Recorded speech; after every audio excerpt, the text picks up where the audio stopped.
జనగామ జిల్లా కాంగ్రెస్ లో వర్కపోరు తారాస్థాయికి చేరుతుంది. దేవురుప్పల మండలం కడవెండిలో వానకొండయ్య లక్ష్మీ నరసింహస్వామి కళ్యాణోత్సవంలో ఝాన్సీరెడ్డి, పెద్ది కృష్ణమూర్తి వర్గాల మధ్య పోరు మరోసారి పక్కుమంది. స్వామివారి కళ్యాణానికి ఎమ్మెల్యే యశస్విని రెడ్డి, ఝాన్సీరెడ్డి తలంబ్రాలు తీసుకువెళ్తున్న సమయంలో పెద్ది కృష్ణమూర్తి వర్గీయులను పోలీసులు అడ్డుకున్నారు. అయితే దీంతో పెద్ది కృష్ణమూర్తి వర్గీయులకు పోలీసులకు మధ్య తీవ్ర వాగ్వాదం, తోపులాట జరిగింది. దీంతో అక్కడ కాసేపు టెన్షన్ వాతావరణం నెలకొంది. పోలీసులు ఝాన్సీరెడ్డికి కొమ్ము కాస్తున్నారని పెద్ది కృష్ణమూర్తి వర్గీయులు ఆరోపించారు.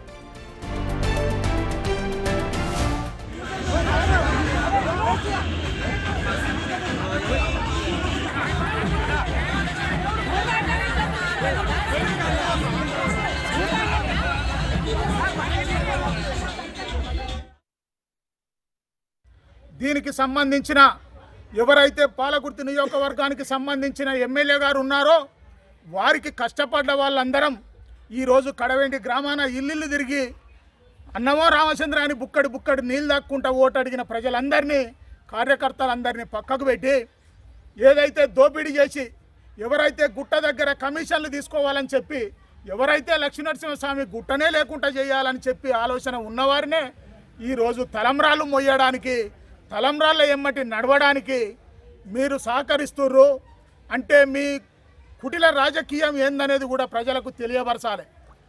ఈ గుట్టను కాపాడుతందుకు తలంబ్రాలు మోస్తున్నారా? గుట్టను ఖతం చేయడానికి తలంబ్రాలు మోస్తున్నారా? గుట్టను రక్షిస్తామన్న వాళ్ళందరినీ పోలీసు బందోబస్తుతో మమ్మల్ని అరికడుతున్నారు.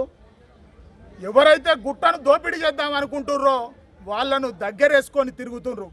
అంటే ఎక్కడ పోతుంది ఈ ప్రభుత్వం? కష్టపడ్డ మేము, కష్టాన్ని కోరిన ప్రజలందరికీ మేలు చేస్తామని మేము అనుకుంటే, మేలు చేద్దామన్న వాళ్ళందరూ ఈ పోలీసుల కనుసన్నుల్లో బందోబస్తు మధ్యన మేము ఉంటున్నాం.